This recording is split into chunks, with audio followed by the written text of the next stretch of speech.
The courtroom was quiet in Stamford, Connecticut. Michelle Troconis sat calmly in the defendant's chair, her dark hair pulled back, watching her defense attorney prepare for what they thought would be routine testimony. She had practiced her story for years. 3 police interviews, countless depositions, always the same version. She was just the girlfriend. She didn't know anything. She was busy on her phone. But what Michelle didn't know was that every lie she was about to tell under oath was already exposed. The prosecutors weren't just ready for her lies, they were counting on them. Because sitting in a sealed evidence box were hours of surveillance footage and phone records that would destroy every single word that came out of her mouth. Before we go further, let me know in the comments where in the world you're watching from tonight. This case traveled across continents before it ended. The guilty verdict against Michelle would come 1,743 days after Jennifer Dulos vanished from her New Canaan home. But this story of lies and digital evidence starts 5 years earlier, on a spring morning that seemed perfectly normal. This is Accused, where we dissect the lies that unravel in courtrooms. Thank you to everyone who digs deep into these cases with us every week. If you're new here and want to see how digital evidence is changing criminal justice forever, hit that subscribe button because we expose what others miss. Michelle Troconis was convicted by a jury of conspiracy to commit murder, hindering prosecution, and evidence tampering in the killing of Jennifer Dulos. But this isn't just another murder case. This is a masterclass in how your phone, your car, and every camera around you creates a digital story you can never edit. And when Michelle tried to rewrite that story under oath, technology became the prosecutor's most powerful witness. This is how a missing mother's case became proof that in 2024, your digital footprint tells the truth even when you won't. Jennifer Dulos was a 50-year-old New Canaan mother of 5 who disappeared on May 24, 2019, after dropping her children off at school. Her friends described her as a devoted mother trapped in a nightmare divorce. Jennifer had money. Her family was wealthy from Westchester County, but wealth couldn't protect her from what was coming. She was fighting for custody of her 5 children, ages 8 to 13, against her estranged husband, Fotis Dulos. The divorce had turned bitter. Jennifer had moved out and was living in their New Canaan house while Fotis stayed at their Farmington property. That's where he was living with his new girlfriend, Michelle Troconis. Michelle was 44, originally from Venezuela, a former ski instructor who had a teenage daughter from a previous relationship. She had moved in with Fotis in 2017 while he was still married to Jennifer. Michelle wasn't just the other woman anymore. She had become his partner in everything, including what prosecutors would later prove was murder. The 3 lives were connected by custody battles, money fights, and a divorce that had stretched on for 2 years. Jennifer and Fotis were in the midst of a bitter divorce that would end with only 2 of them alive to see the final papers. Authorities say Jennifer Dulos was killed at her home on May 24, 2019 between 8:05 a.m. and 10:25 a.m. after she returned from taking her children to school. The morning started like any other school day. Jennifer drove her kids to their private school in New Canaan, just like she did every weekday. She was seen on the school security cameras at drop-off, looking normal, talking to other parents. What Jennifer didn't know was that Fotis had been tracking her routine for weeks. He knew exactly when she would be home alone. While Jennifer was driving back to her house on Wells Lane, Fotis was already on his way to Connecticut from Farmington. Michelle was with him for part of that journey. She was reported missing just before 7 p.m. after she missed several appointments, and no one had been able to reach her for 10 hours. Jennifer's friends knew something was wrong immediately. She never missed appointments. She never went hours without checking in about her children. When police arrived at her house, they found what appeared to be bloodstains in the garage. But by then, Fotis and Michelle were already in Hartford, 25 miles away, making stops along Albany Avenue. They had garbage bags, lots of them, and security cameras were recording everything they thought no one would ever see. Prosecutors played hours of video of Michelle's interviews with state police days after Jennifer Dulos went missing, including Troconis informing police how the day Dulos vanished started. In that first interview on June 2nd, Michelle seemed helpful. She told police she was just the girlfriend. She was trying to stay out of the divorce drama. She didn't know anything about Jennifer's disappearance. But then, investigators asked about May 24th. Where was she? What did she do? Michelle said she spent the day at Fotis's house in Farmington. She cleaned. She did normal girlfriend things. When detectives asked Troconis about riding with Dulos to Hartford the night Jennifer vanished, she claimed she was busy on her phone as he made at least 3 stops to toss evidence. Michelle told police she asked Fotis why they were driving around Hartford that night. She said she didn't understand why they were stopping at random places. She painted herself as confused, innocent, just along for the ride. Her voice on the recording sounds believable, concerned, like someone who genuinely didn't know what was happening. The problem was that every word she said was a lie, and the phone in her pocket had recorded evidence that would prove it. Question for you. If someone you loved was acting strange after their ex went missing, and they asked you to drive around with them to throw away garbage bags in random places across the city, would you? A. Ask what's in the bags immediately. B. Refuse to go and call police. C. Go with them, but stay in the car. D. Help them dispose of everything. Keep that answer in mind as we see what Michelle actually chose to do. The surveillance video evidence revealed that Dulos and Troconis stopped at numerous locations on Albany Avenue to dump black trash bags. What Michelle described as innocent confusion was actually a carefully planned evidence disposal operation. And she wasn't a confused passenger. She was an active participant.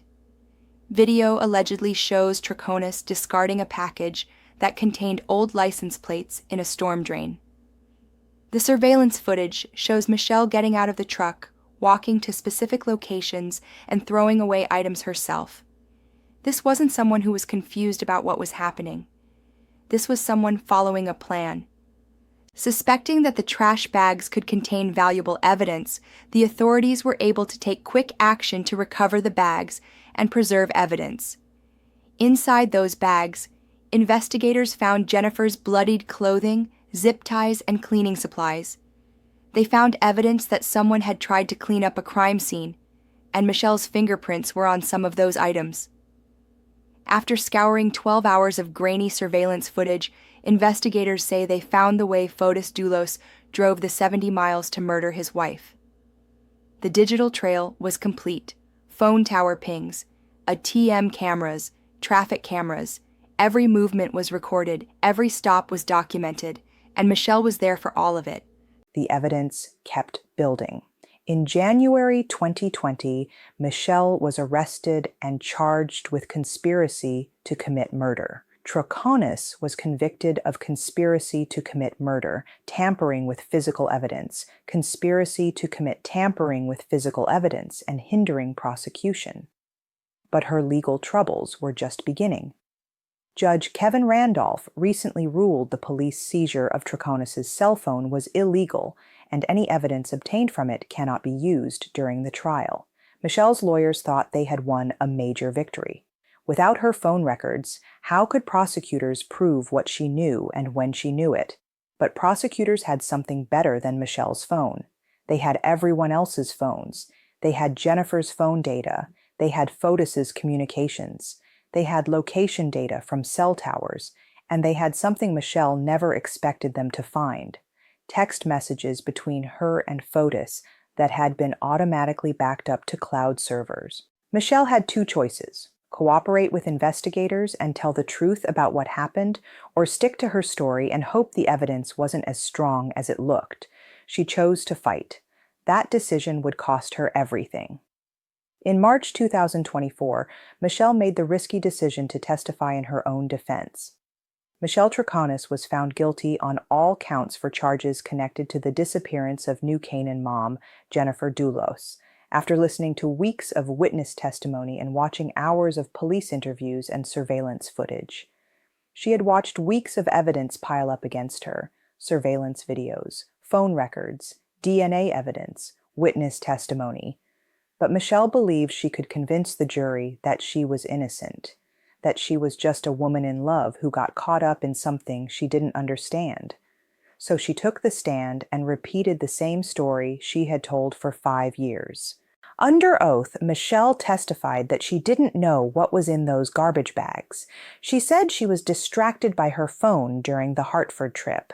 She claimed she only found out about Jennifer's disappearance from the news.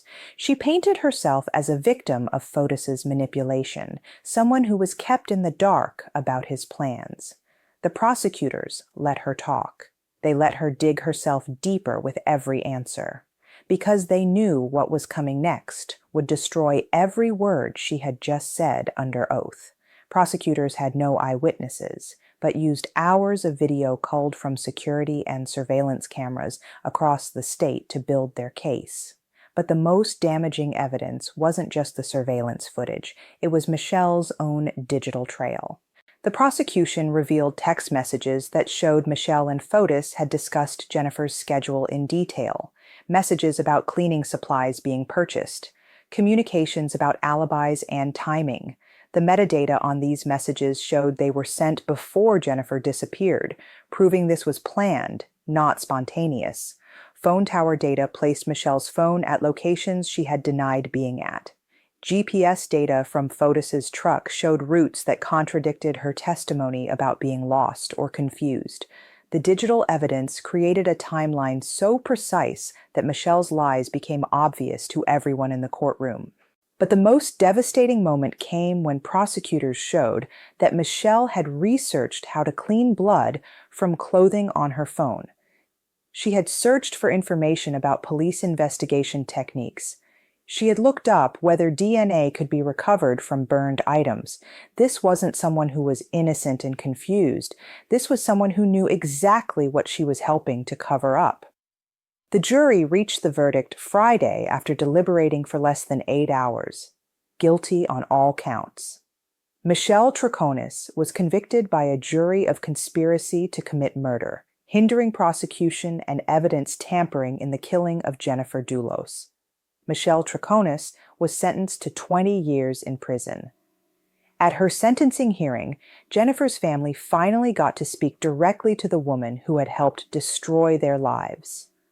"We have lost a mother, daughter, sister, cousin, and cherished friend," said Carrie Luft, a spokeswoman for Jennifer Dulos' family.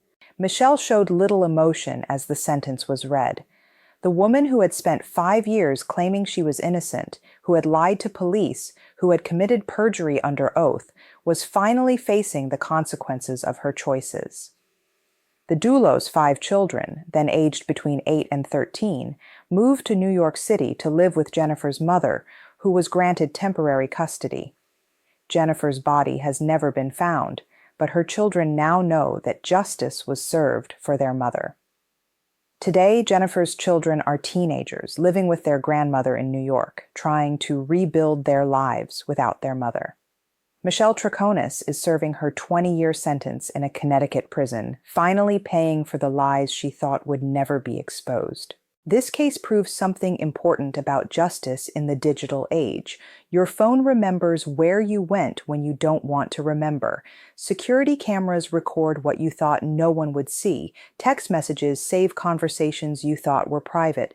And when you lie under oath, thinking nobody knows the truth, technology is sitting in an evidence room waiting to prove you wrong. Michelle Troconis learned that the hard way. She spent 5 years perfecting a lie, only to discover that in the modern world, the truth has a digital backup. Next week on Accused, we're looking at another case where social media posts became the smoking gun that solved a murder. A teenager thought deleting her messages would hide her crime. She was wrong. If you want to see how technology is changing criminal justice forever, subscribe to Accused. We dig deeper into the evidence that others miss. Jennifer Dulos was a mother who deserved to see her children grow up. She deserved better than becoming a cautionary tale about domestic violence.